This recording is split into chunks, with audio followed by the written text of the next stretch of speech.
What's up, everybody? Welcome to the latest episode of Games Up Podcast. My name is Cameron McCulloch-Keeble, and hopefully you know me as a third of the hosts of this show. And also welcome back to our EGX Indie Developer Mega Extravaganza month thing. This is week 2, and for this whole month we're going to be bringing you some of the interviews with the devs of the best indie games at EGX 2015 that we played and thought were really cool and really interesting. This week we are joined by Thea the Awakening by MuHa Games and Guns of Icarus by Muse Games, both really cool developers who travelled a really long way to come and be part of the show and be part of EGX and let us play their games. So I'll stop waffling on and I will let you enjoy the words of the developers themselves. So we'll start with Thea the Awakening by MuHa Games. Thanks very much. Welcome back, ladies and gentlemen. We are still here on the show floor, and I am joined by Mila of, what's the game company known as? It's MuHa Games. MuHa Games. And we are here in front of Thea, is that correct? It is. Thea the Awakening. So, Mila, what is Thea the Awakening? So Thea the Awakening is a turn-based strategic survival game. It is set in a dark fantasy world inspired heavily by Slavic mythology and folklore. I also call it a roguelike 4X game with a twist. So, or several twists, in fact. So one being a strong focus on story and quests, so story-led quests, and another being an unusual way to resolve combat, which is a card minigame that's integrated into the gameplay. Okay. So how did you come up with the idea of integrating the RTS kind of style and the card game kind of style? Well, it was a process, as always, but our coder actually worked on the on doing the AI for the Gwent game in The Witcher 3. Oh, awesome. So when we were sitting down thinking, how are we going to do combat, how do we do it so that it's not boring, he just went, well, why don't we do a card game? That's how it all started. But we also, what we wanted to do that is different actually to all of the card games we've come across is that it is really integral to the gameplay, so that the people you have in your village become your cards. So there aren't a separate game like in other games you have it as a little social side thing, whereas in our setting it's really all very much connected. Okay. Now you were telling me before we started this interview that you're the writer? Yes. So how did you go about writing the story, or did you have the idea for this already and it was sort of it fitted into the game you were making? Little bit of both. I'm actually a PhD researcher in fantasy literature. Wow. Okay. So it is kind of my area of expertise. And one of the writers that I have in my thesis is Andrzej Sapkowski, who wrote the Witcher series. Wow. Okay. Then when I was researching him, you just keep throwing the notches up here. Know, this is incredible. I know. And so then when I was researching him, I had to research Slavic mythology because that's what he based his books on as well.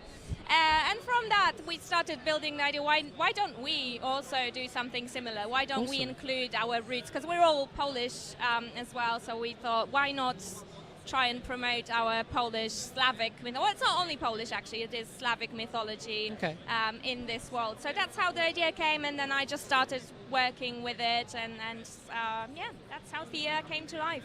Now, one of the most interesting things I can see in front of me as people play the game is the art that you've got, the hand-drawn art and the art style that you've got. When you were writing the story and coming up with the concepts, was that the kind of thing that you, not pictured as it were, but do you think that that's a strong representation of the story you're telling?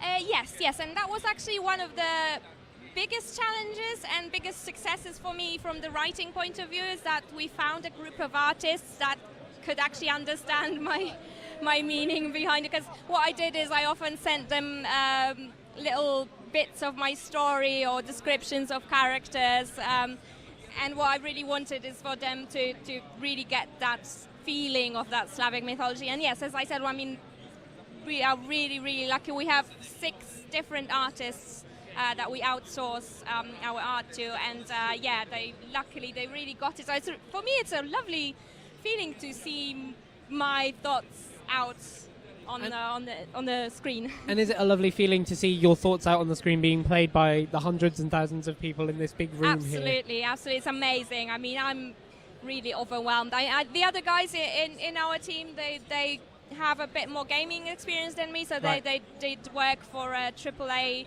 companies and titles and stuff. So I think they're a little bit more accustomed to this, whereas for me it's a bit like, wow. Have you been to many of these kind of events? We have done 3 so far, this one being the biggest. Okay. We've done a couple that were more specialized for developers and Right. press. But yeah, this is definitely the biggest event we've been to, so it's wonderful. Very cool. So when do you hope that Thea the Awakening will come out? It's actually coming out on Steam Early Access tomorrow, Okay. so yes, very soon. And then we hope to have a full I should release point out by this the is- end of the year. I should point out this is tomorrow at the time of recording, so it's already out when you hear this. Excellent. Early access is an interesting choice. What was the reasoning behind going down that route? It was a difficult choice actually, because people have mixed feelings about early access, and we had mixed feelings about early access. But at the end of the day, all our features are already implemented. The game is finished in that way, but we felt that having the feedback from our players to finish it off will be really beneficial. Okay. Just getting that last bits of polish in and just listening to our fans. I mean, when you're a small indie, we're actually self-funded.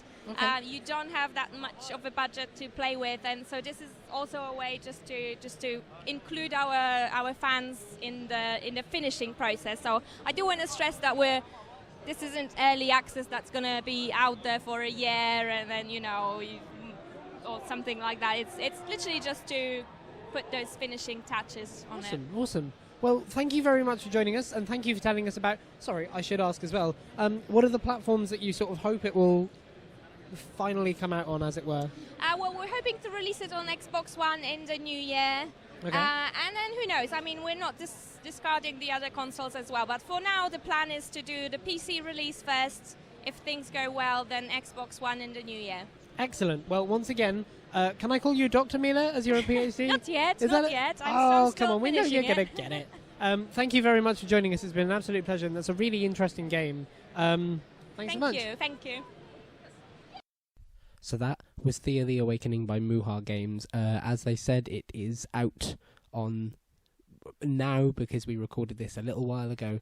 So go and look at it. It's really interesting. It was certainly one of the most interesting games I played, and that was one of my favourite interviews to do this year at EGX. So a big thanks to them.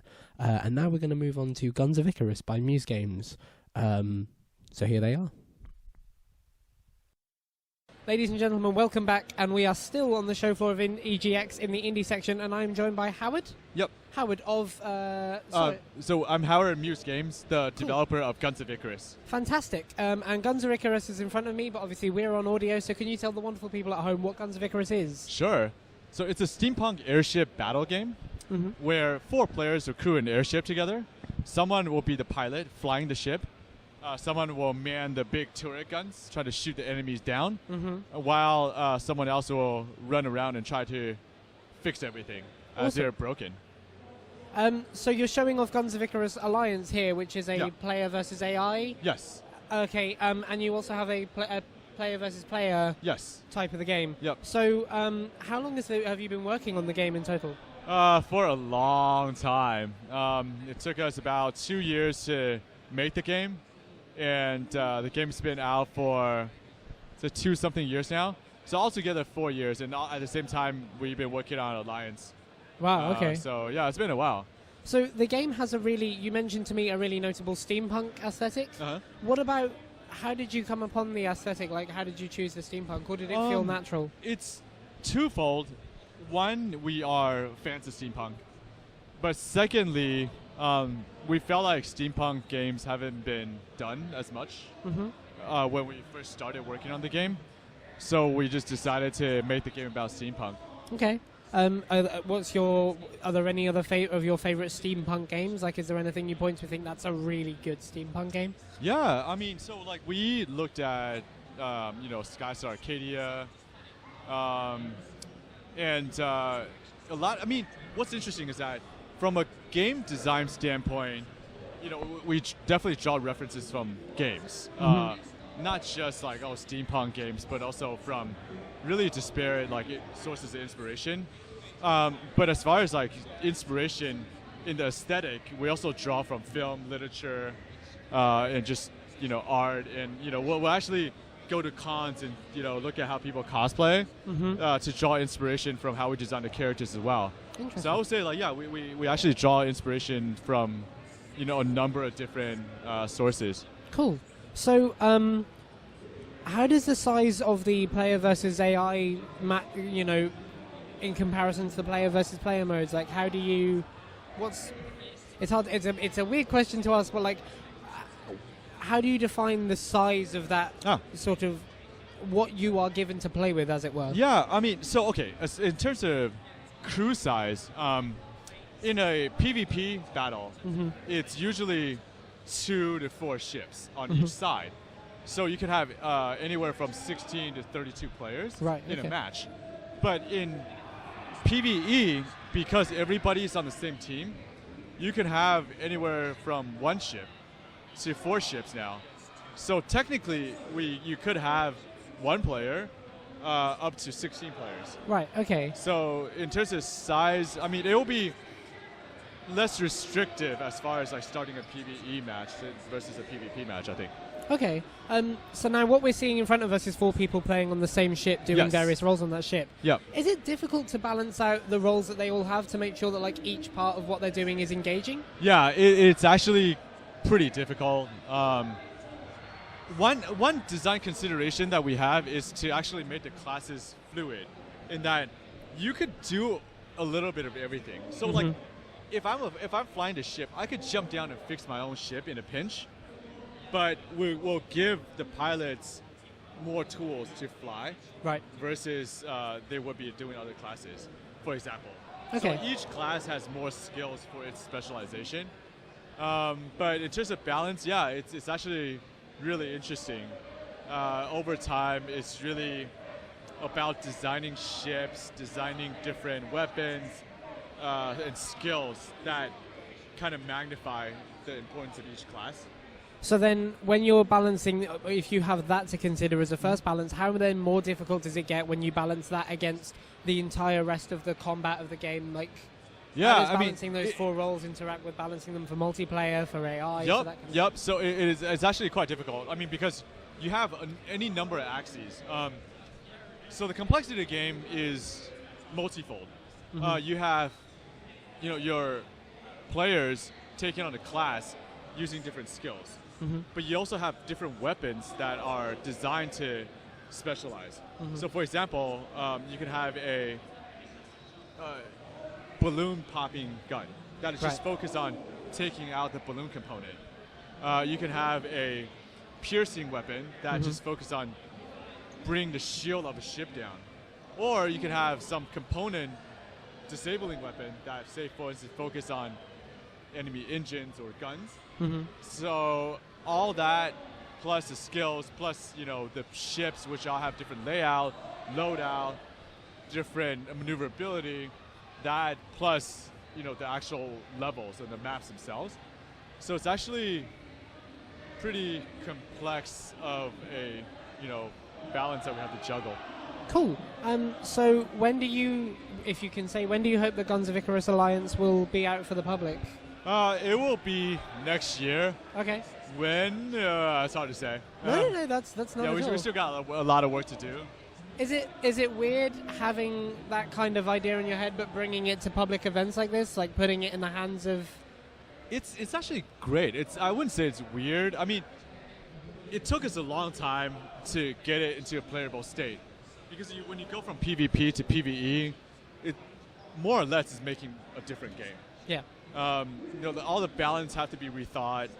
We have to design AI from the ground up, not only in terms of AI pathing and logic and how they engage the player ships, but also in terms of a director. Like, how do we spawn the AI? How do we randomize events? How do we randomize things in the game to keep things interesting, so you're not playing the same match twice?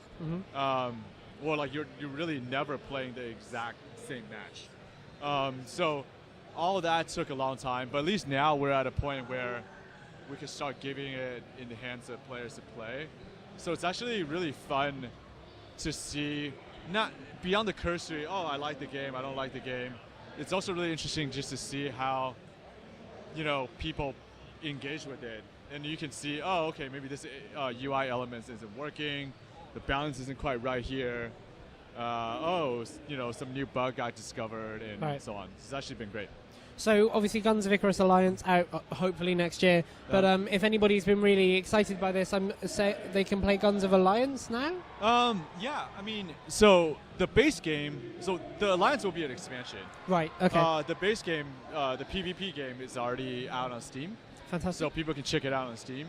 But if anybody wants to pre-order Alliance, it's available on the Humble store. Oh, cool. Yeah. Do you want to see it come to other platforms, or is that something that... Platform will be, right now, it's PC, Mac, Linux. Cool. And we're still working on the PS4 port. Okay. We've been at it for a long while. And hopefully that will get done by the time Alliance releases as well. Okay, fantastic. Well, thank you very much for joining us. No problem. Thank you for telling us about the game. Good luck with Alliance. And thanks again. Yeah, thanks. Cheers. So, ladies and gentlemen, that is another week of the Indie EGX Indie Dev Extravaganza month thing. If you like this, please feel free to like and subscribe. Oh God, I hate saying that. Like and subscribe to the show and the channel, because we got more shows of indie devs coming up over the next whole month, and it would be cool if you could stick about and see them. And if you do like this, come and have a look at our Facebook page and our Twitter page and all that kind of jazz, because we're constantly talking about games on there, constantly tweeting out the show and stuff, and we'd love you to see it and come and have a listen with us. Thanks again for joining us, and until next week of the Indie EGX Mega Extravaganza Games Up month thing. This is going to get longer every week, isn't it? Until then, the game's up.